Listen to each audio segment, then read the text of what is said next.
சொல்லுவாங்க. ஒரு பேராசிரியர் அழைச்சு மாணவர்கள் படிக்கக்கூடிய வகையில ஒரு நூலகத்தை தொடங்கி வச்சிருக்காரு. இன்னைக்கு மாணவர்கள் எவ்வளவோ ஒரு நிலையில போய்கிட்டு இருக்கும்போது படிப்பு தான் ஒரு இன்றியமையாதது அப்படின்றத கருத்துல கொண்டு மதுரைக்கே உரித்ததாக கூடிய மதுரை முத்தோடு அவருடைய அந்த நிகழ்வுல கலந்துகிட்டீங்க. ஏராளமான மாணவர்களை பார்த்தீங்க, அவர்கள் ஆர்வமா அந்த புத்தகங்கள்லாம் வாங்கி சென்றத இந்த தருணம் எப்படி இருக்கீங்க? இல்ல, அவர் வாங்கி இருக்கிற புத்தகங்களும் சரி, அதை அவர் வரிசைப்படுத்தி இருக்கிற முறை, என்னென்ன தொகுதிகள் எங்கெங்க இருக்கணும்னு சொல்லி, இந்த படிக்கக்கூடிய பிள்ளைகளுக்கு எது பிரியம் இருக்கோ அதை எடுத்து படிப்பாங்க. எதில் அவங்க முன்னேற நினைக்கிறாங்களோ அந்த துறையில் அவங்க அதை எடுத்து படித்து முன்னேறுவதற்கு வாய்ப்பு கிடைக்கும். ஆக ஒரு அருமையான வேலையை அவர் செய்திருக்கிறார். இன்றைக்கு இருக்கக்கூடிய டிஜிட்டல் காலகட்டத்துல மொபைல் போன் இல்லாம இருக்க முடியாதுன்னு ஒரு சூழ்நிலை இருக்கும்போது இந்த வாசிப்பு பழக்கம் மாணவர்கள் மத்தியில குறைஞ்சிருச்சா இல்ல அதிகரிச்சுட்டு இருக்குங்களாங்க? குறைஞ்சிருக்குன்னு சொல்லணும், இல்லை இது ஓரளவு இருக்கத்தான் செய்யுது அப்படின்னு சொல்லணும். ஏன்னா நாம் இதை மொத்தமாக போய் கணக்கெடுத்து பார்க்கல. நம்ம வீட்டுகளுக்குள்ள பார்க்குற போது கொஞ்சம் குறைஞ்சிருக்கிற மாதிரி இருக்குது, இன்னொரு வீட்டில் பார்க்கும்போது கூட்டின மாதிரி இருக்கும். அதனால் இதை முடிந்த முடிவாக பதில் சொல்ல முடியாது. மாணவர்களுடைய அசாத்திய திறமை நாளுக்கு நாள் அதிகரிச்சுக்கிட்டே இருக்குன்னு சொல்றாங்க. 80s கிட்ஸ், நாங்கெல்லாம் 90s ஜென்ஸ் அப்படின்லாம் சொல்லிட்டு இருக்கும்போது இன்றைக்கு இருக்கக்கூடிய மாணவ சமுதாயம் எப்படி இருக்கீங்க உங்க காலகட்டத்துக்கு இருப்பாங்க? இல்லை, அவங்க பல்வேறு விஷயங்களை அவங்க தெரிஞ்சிருக்கிறாங்க. நாங்கள் தெரிஞ்சுக்கிட்ட விஷயங்களை விட அவங்க தெரிஞ்சிருக்கிற விஷயங்கள் அதிகமாக இருக்குது. அது இயல்பும் கூட. ஏன்னா பாடப்படிப்பெல்லாம் கூடுது. அதனால் அவங்க ரொம்ப முன்னேறி இருக்காங்க. அப்போ முன்னேறி இருக்காங்களே தவிர சமூக இயக்க தளத்தில் சரியாக இருக்காங்களான்றது எனக்கு தெரியல. இன்றைக்கு இருக்கக்கூடிய மாணவர்களுடைய அந்த படைப்பாற்றல், பெற்றோருக்கும் ஆசிரியர்களுக்குமான அந்த இணக்கம், இதெல்லாம் எப்படி இருக்கீங்க? படைப்பாற்றல் நல்லாவே இருக்கு. என்ன நேற்று கூட என்னை பார்க்கறதுக்கு ஒரு 9 பேர் வந்திருந்தாங்க. 9 பேரும் புத்தகம் போட்டிருக்காங்க. ஆனால் படைப்பாற்றல் நல்லா தான் இருக்கு. பெற்றோரோட தொடர்பு இருக்கிறது, அது நான் அவங்கள பார்க்கல. குறிப்பா உங்க காலகட்டத்துல மிகுந்த கண்டிப்பு இருக்கும், உரிமையா ஒரு செல்லமா அடிப்பீங்க. இன்னைக்கெல்லாம் மாணவர்களை கண்டிக்க முடியவில்லை, கண்டிச்சா ஆசிரியர் மேல பழி இதெல்லாம் வருது. மாணவர்கள் நல்லா திறன்பட வரணும்னா என்ன பண்ணலாங்க? அது பெற்றோருடைய பொறுப்பு தான். நம்ம பெற்றோரும் சமூகம் தான் செய்யணுமே தவிர தனிப்பட்ட மனிதன் ஒன்றும் சாதிச்சிட முடியாது. அதில் தேசிய கல்விக் கொள்கை அமல்படுத்த சொல்லி சொல்றாங்க. அது தமிழகத்துக்கு நல்லதா? தேசிய கல்விக் குழுவா? தேசிய கல்விக் குழுவில் என்ன நோக்கம் வச்சிருக்கிறாங்க? மும்மொழியை நான் அங்கீகரிக்க மாட்டேன். ஏன் அப்படின்னு சொன்னால், பல மொழிகள் படிக்கிறதுனால நமக்கு என்ன லாபம் இருக்குன்றது இப்போதைக்கு 2 மொழி தெரிஞ்சுக்கிறாங்க. இன்னொரு மொழி தெரிஞ்சுக்கிறதுக்கு எப்போ வாய்ப்பு வேணுமோ அப்போ தெரிஞ்சுக்கிடுவாங்க. அது தெரிஞ்சுக்கிறது உங்களுக்கு நல்லது. மற்றபடி 3 மொழியை கற்றுக்கொள்ளணுன்ற அவசியம் இல்லை. அது ஒருவேளை எனக்கு என்னமோ நாளை வேறு ஒரு மொழியை உள்ள திணிப்பதற்காக வரக்கூடிய மொழியாக எனக்கு தோணுது. அதை நான் விரும்பலை.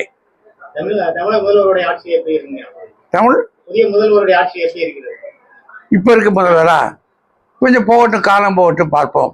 இதுவரை நல்லா இல்லை, ஒருவேளை இனிமேல் பின்னாடி நல்லா இருந்தாலும் இருக்கலாம். அதனால் பொறுத்து இருந்து தான் பார்க்கணும். முன்னால உள்ள ஆசிரியர்களுக்கும் இல்லை இப்போ உள்ள ஆசிரியர்களுக்கும் மாணவர்களை தத்தெடுப்பாங்க, அந்த மாதிரி பல்வேறு சூழ்நிலை இருந்தது. இப்போ உள்ள ஆசிரியர்களுக்கு பணிச்சுமை அதிகமாக இருக்கு. அதனால மாணவர்களுக்கும் பணிச்சுமை மட்டும் இல்லை, இப்போ இருக்கக்கூடியவங்களுக்கு அரசு சம்பளம் ஆக்கிறவங்களுக்கு வசதி இருக்கு. இன்னொன்று, கணவனும் மனைவியுமாக 2 பேரும் கல்லூரியோ பள்ளியோ வேலை பார்க்குற போது சம்பளம் கொஞ்சம் கூட இருக்கு. அதனால இவங்களுக்கு பணத்தை பெரிதாக கருதுகிறார்களே தவிர பாசங்கள் எல்லாம் இல்லாமல் போச்சு. நாடு என்ற பற்று நமக்கு வரணும். அந்த நாட்டை முன்னேற்றுவது எப்படி அப்படின்னு நினைக்கணும்.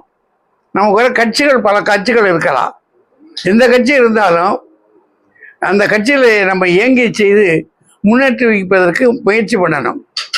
அதெல்லாம் இப்போ கொஞ்சம் குறைஞ்சிருக்கு. அது பணம் கொஞ்சம் விளையாடுது அப்படின்னு தோணுது.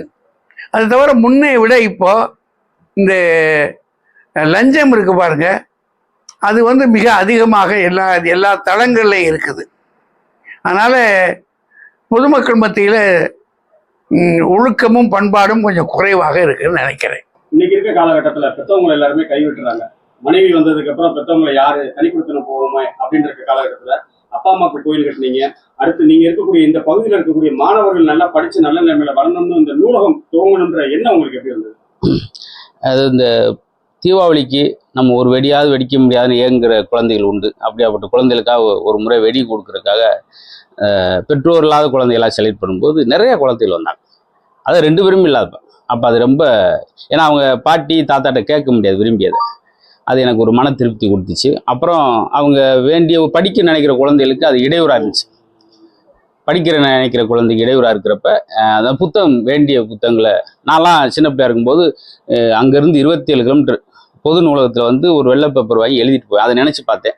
சரி, அது மாதிரி இப்பயும் மாணவர்கள் இருக்காங்களே அப்படின்றதுக்காக இந்த இது போட்டித் தேர்வுகளுக்கான அனைத்து புத்தகங்கள், இதிகாச கதைகள், புராணங்கள், குட்டி கதைகள், இப்படி நிரம்ப எல்லா சப்ஜெக்ட்லையும் எல்லா பொருளடக்கத்துலேயும் நிறையா புத்தகங்களை வாங்கி ஒரு 7000 புக்கு இன்னைக்கு நேரத்தில் 6 மாதமாக கொஞ்சமாக கலெக்ட் பண்ணி செலக்ட் பண்ணி அதை வடிவமைச்சிருக்கிறோம். அவங்க நல்ல அட்மாஸ்பியரில் உட்காந்து கார்டனில் உட்காந்து படிக்கிற மாதிரி ஏன்னா இன்னைக்கு வந்து சமீப காலமாக ஒரு 7-8 வருஷமாக இளைஞர்கள் போதை பாதையை பயணம் செய்கிற மாதிரி எனக்கு நிரம்ப பார்க்குறேன்.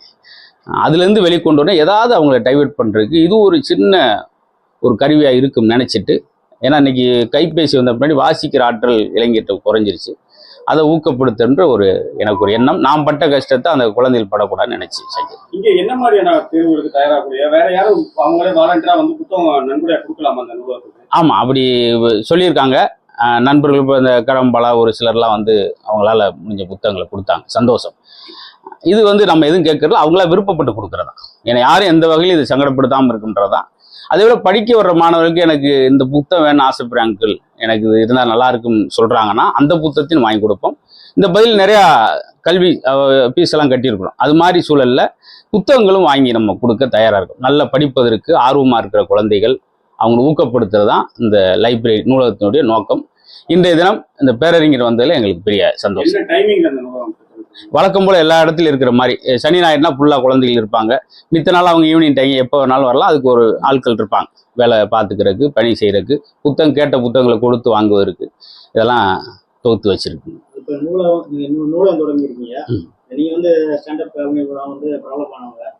உங்களை போல வந்து தனித்திறமையை வளர்க்கறதுக்காக ஏதாவது ஒரு ஐடியா நாங்கள் அந்த கலக்கு பேர் பேர் இந்த தொலைக்காட்சி நிகழ்ச்சியெல்லாம் பண்ணும்போது சோசியல் மீடியா கிடையாது. புத்தகங்களில் தயார் பண்ணி நான் 240 வாரம் பேசினேன். அந்த தொகுப்பு தான் இன்றைக்கி நான் எந்த மேடை போனாலும் ஒரு 3 மணி நேரம் எந்த குறிப்பு இல்லாமல் பேசுறதுக்கு காரணம் எதுன்னா, நான் அன்னைக்கு வந்து கஷ்டப்பட்டு தான் அது பேசினேன். அது நான் சந்தோஷமாக பேசலை. ஏன்னா 1 மணி 2 மணி வரைக்கும் பண்ணிட்டு நான் மறுநாள் 4 எபிசோடு பேசணும்.